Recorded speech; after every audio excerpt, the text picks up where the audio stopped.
तुम एडी की होने वाली पत्नी हो, इसलिए इन चूड़ियों पर सिर्फ तुम्हारा हक है, मेरा कोई हक नहीं।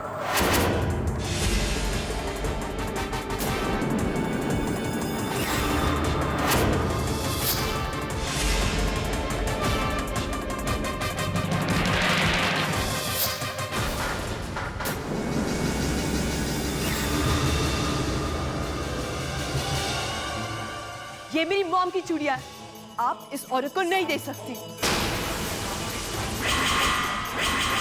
उन पर इसका कोई हक नहीं है।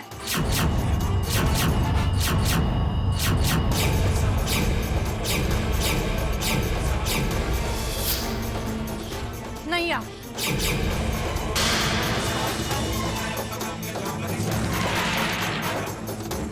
मलिष्का इस घर की होने वाली बहू है, एडी की होने वाली पत्नी, इसलिए इन चूड़ियों पर सिर्फ मलिष्का का हक है। और ये रिचुअल्स इस घर में सदियों से चले आ रहे हैं। तुम्हें बीच में बोलने की कोई जरूरत नहीं है।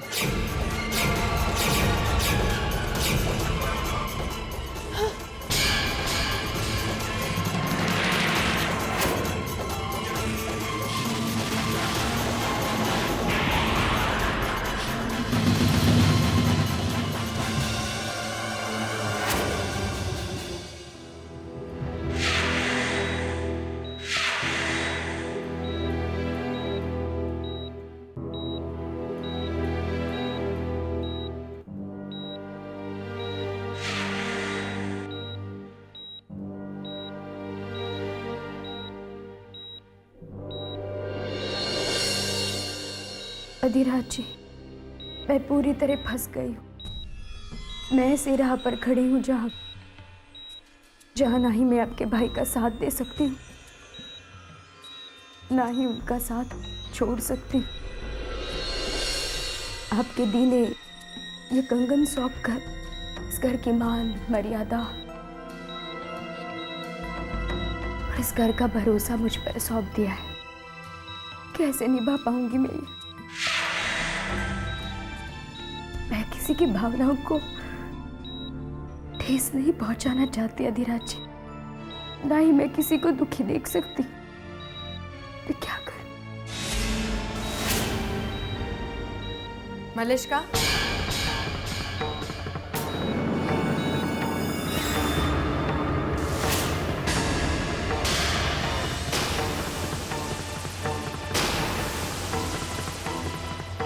कहीं दी ने मेरी सारी बातें सुनी तो नहीं? कहीं उन्हें सच्चाई के बारे में पता तो नहीं चल गया? हे गणपति बप्पा,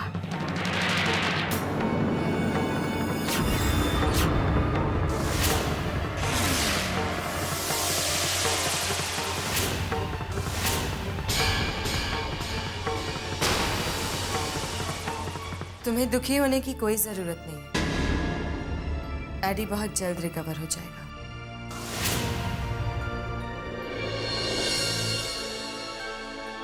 और जैसे ही एडी ठीक होगा, मैं वैसे ही तुम दोनों की शादी करा दूंगी, जो शायद मुझे बहुत पहले करा देनी चाहिए थी।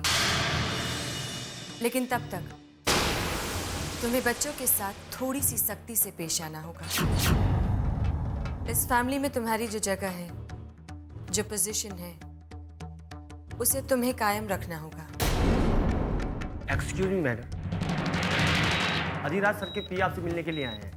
उन्हें आपसे कुछ अर्जेंट बातें करनी है। उनसे कहो मैं अभी आ रही हूँ। जी मैडम। मेरी बात का ध्यान रखना।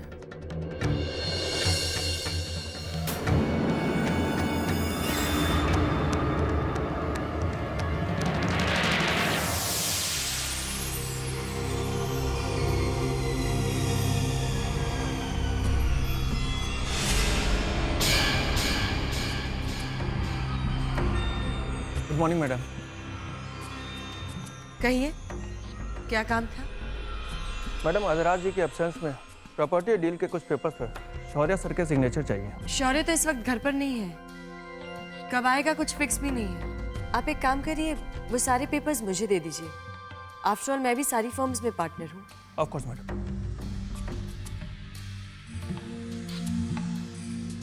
ये लीजिए।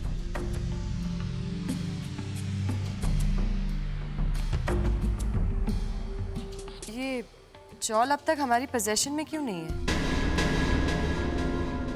इसकी डील तो हो चुकी है ना? हाँ मैडम, डील तो हो चुकी है और हमने चॉल खाली करने के लिए उन्हें 7 दिन का नोटिस भी भेज दिया है। आपने इसमें तारीख देखी है? 7 दिन कब के खत्म हो चुके हैं, तो फिर अब तक ये चॉल खाली क्यों नहीं हुई? आपने कोई एक्शन लिया है?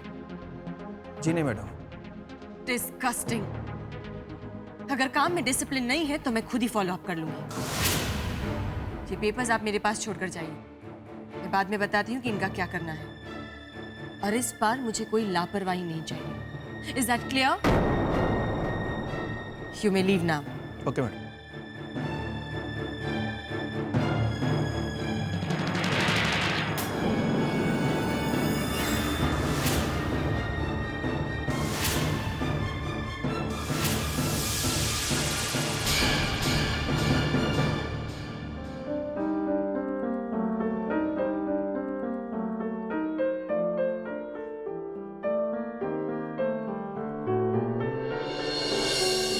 लगता है डैनी पियानो बजा रहा है।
तुम यहाँ क्या कर रही हो? मुझे पता नहीं था आप इतना अच्छा पियानो बजाते हैं।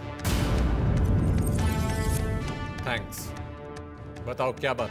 मिस्टर शौर्य, मुझे नहीं लगता ये दिखावा हम आपके परिवार से ज्यादा दिन तक छिपा पाएंगे।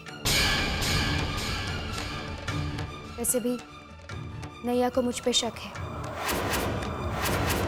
वो एक ना एक दिन इस सच्चाई का पता जरूर लगा लेगी। उसे पता चलेगा तब चलेगा। तब तक तुम इस घर की रिचनेस एंजॉय कर सकती हो। और वैसे भी अब तो बहुत महंगे महंगे गिफ्ट्स मिलने लगे थे। बहुत मजा आ रहा होगा ना?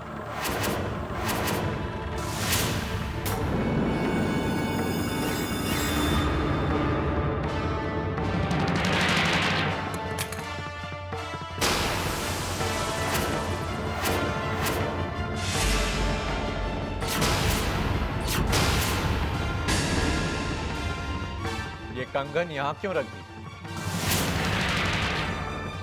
क्या ये कंगन तुम्हारी पसंद के नहीं है या फिर और भी महंगे चाहिए तुम? ये मेरे लिए बनाई नहीं गई है, इसलिए मैं वही चीजें पहनती हूँ जो मेरे लिए बनाई गई हो या मुझ पर अच्छी दिखती हो।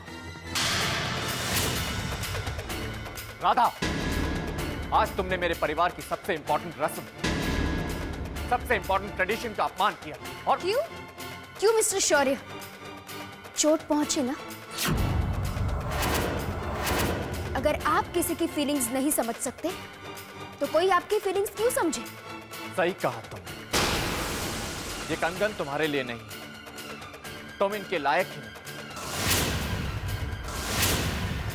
और बहुत जल्द तुम्हारी सही औकात क्या है ये मैं तुम्हें बता दूं।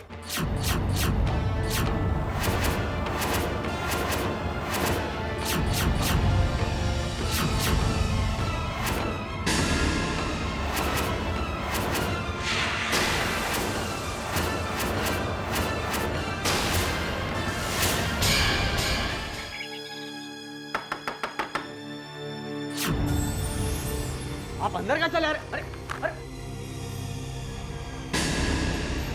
ये देखिए नोटिस।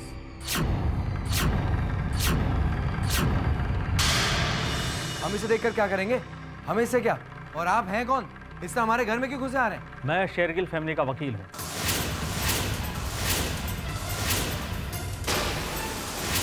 और इस नोटिस का सिर्फ आप लोगों से ही लेना देना है।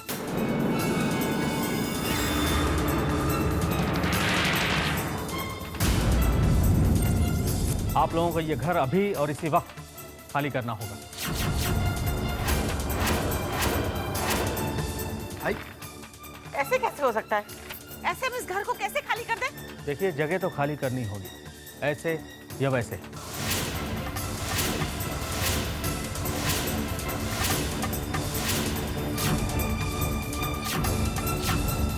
अरे तुम लोग बाहर क्या कर रहे हो? अंदर आओ।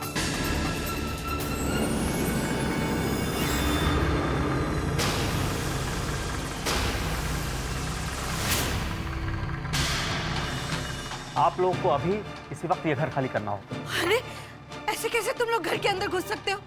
अविनाश रोको इन्हें। जी हाँ जी, देखिए भाई साहब, हमें एक बार शौर्य शेरगिल से बात करनी होगी। आप ऐसे नहीं कर सकते। अरे बात क्या करनी होगी? मैंने बात कर ली है। तुम अपने बॉस से जाके बात करो। मिस्टर शौर्य ने हमसे वादा किया है कि वो ये चॉल टेक ओवर नहीं करेंगे। वादा? ऐसा वादा वो हर रोज हर किसी से करते हैं।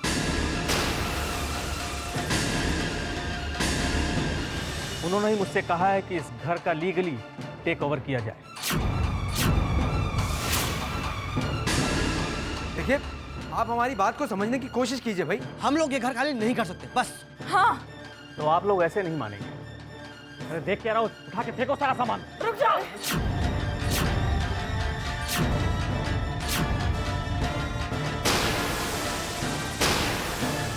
मैं इससे आगे तुम्हें नहीं बढ़ने दूंगी।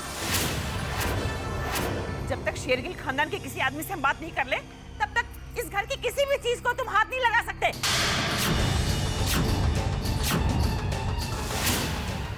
ओह, तो अब हमें जबरदस्ती करनी पड़ेगी।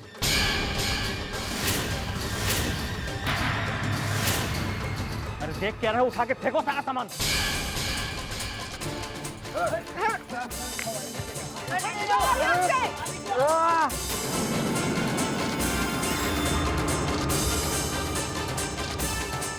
अविनाश, मेघना, तुम इन लोगों को संभालो। तब तक मैं राधा से फोन पर बात करके आती हूँ।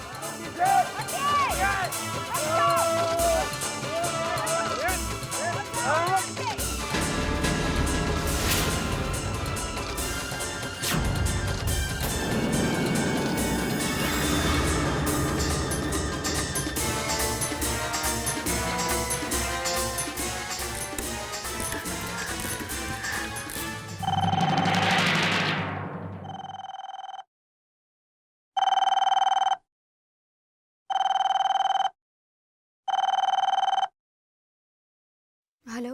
हेलो, हाँ जरा राधा को बुला देंगे। जी, मैं राधा ही बोल रही हूँ। राधा, राधा मैं आई। आई? आई कशी आहेस तू? राधा, हम लोग बहुत मुसीबत में फंस गए बेटा। क्या हुआ आई? राधा, वो शेरगिल परिवार से कोई लॉयर आया है बहुत सारे आदमियों को लेकर, और कह रहा है इसी वक्त घर खाली कर दो।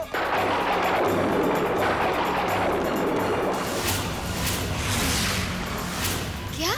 हाँ राधा, कुछ करो बेटा। आई, आई अब घबराइए मत, मैं अभी आ रही हूँ। ठीक है बेटा। इसका मतलब है शौर्य शेरगिल ने हमें धोखा दिया है।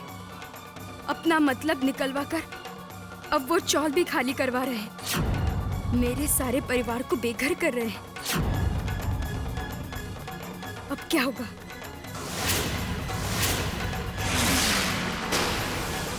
सब खत्म हो गया।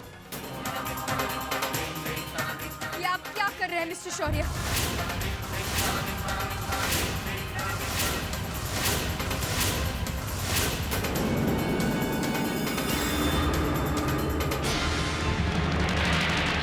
आपके आदमी हमारे चौल में घुस गए हैं, सबको घर से बाहर निकाल रहे हैं, पूरी चौल को खाली करा रहे हैं। मेरे परिवार को भी घर खाली करने को कहा है, वो भी अभी इसी वक्त। जी हाँ मिस्टर शौर्य, आपने मुझसे जो डील की थी वो आप इस तरह तोड़ नहीं सकते। आपने एक दिन मुझसे कहा था कि एक ना एक दिन आप मुझे मेरी औकात और मेरी जगह दिखा देंगे, और अब ये एहसास दिलाने के लिए आपने ये चाल चली mister Shaurya. Mind you mister Shaurya, मैं आपको मेरे परिवार को दुख देने नहीं दूंगी, समझे आप?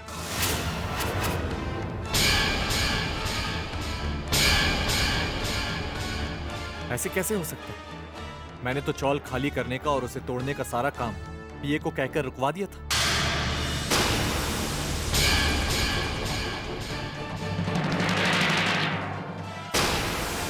मैं बस इतना कहना चाहती हूँ कि एक बार आपने मेरे परिवार की बेइज्जती की है, तभी मैंने आपको माफ किया है। लेकिन इस बार अगर मेरे परिवार को कुछ भी हुआ ना, मैं आपको माफ नहीं करूंगी, और ये दिखा दूंगी कि आपकी नजर में जो लाचार, बेचारी, गरीब और अकेली औरत की असली ताकत क्या होती है। डील करते वक्त आप ही ने कहा था ना मिस्टर शौर्य कि ये एक बिजनेस है, तो बिजनेस एक तरफा नहीं होता। इतने बड़े बिजनेसमैन होते हुए भी अगर आप डील तोड़ सकते हैं तो मैं भी तोड़ सकती हूँ, और अभी के अभी घर के बाहर जा सकती हूँ। आपने मुझे और मेरे परिवार को बहुत बड़ा धोखा दिया है। Just listen to me, Radha. जो तुम सोच रही मैं हो, आपकी किसी भी बात पर भरोसा करना नहीं चाहती। आप जैसे लोग बस अपने मतलब के लिए काम करते हैं। जब अपना काम पूरा हो जाए तो सामने वाले को उठाकर बाहर फेंक देते हैं। आप सिर्फ अपने स्वार्थ के लिए जीते हैं। अपना स्वार्थ पूरा करने के लिए आप किसी को भी बर्बाद कर सकते हैं। लेकिन अब मैं लड़ूंगी अपने परिवार के लिए। आपका बिजनेस, आपका पैसा और आपकी बातें मैं अपने आप पर हावी नहीं होने दूंगी। ये बात याद रखना मिस्टर शौर्य।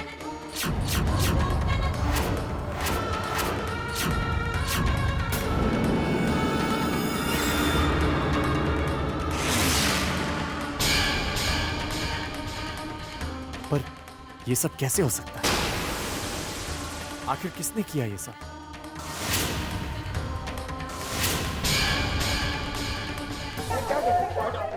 आपको कोई गलत फहमी हुई है?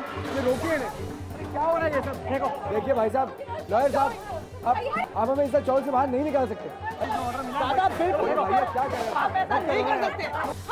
बस बहुत हो गया, अब हम नहीं सहेंगे नाइंसाफी। देखिए, हम लोग कोई बेवकूफ़ नहीं है जो यूं ही किसी का घर खाली कराने के लिए आ गए हैं।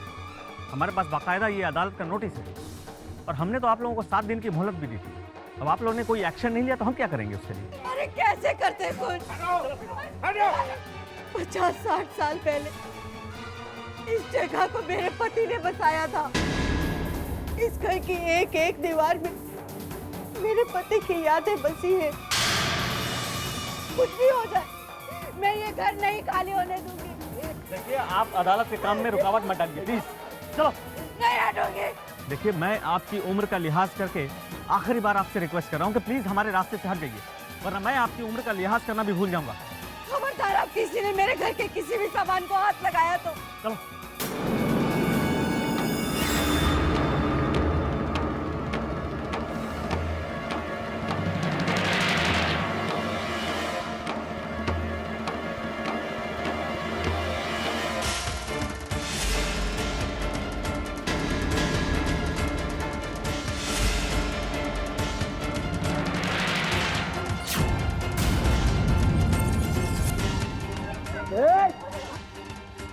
बहुत हो गया, बस। खबरदार, खबरदार, मेरी आई और आजी पे हाथ उठाए तो। अरे तो अपने आजी को समझा। चुप। अजीत, आप प्लीज हट जाइए। हाँ अजी आप मेरी बात मानिए, आप चलिए यहाँ। आप इधर आ जाइए, आपको चोट लग जाएगी अभी। देखिए, इनके पास कोर्ट के ऑर्डर्स हैं, आप जिद मत करिए, हम कुछ नहीं कर सकते। मैं कहीं नहीं जाऊंगी। ऐसे मारिए अपने आप को।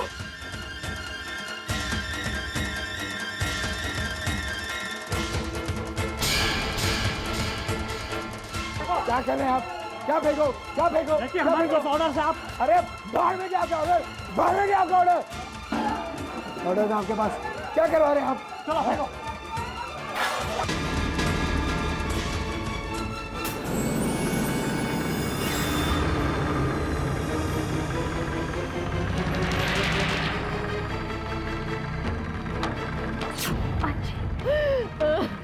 अजी शांत हो जाइए अजी।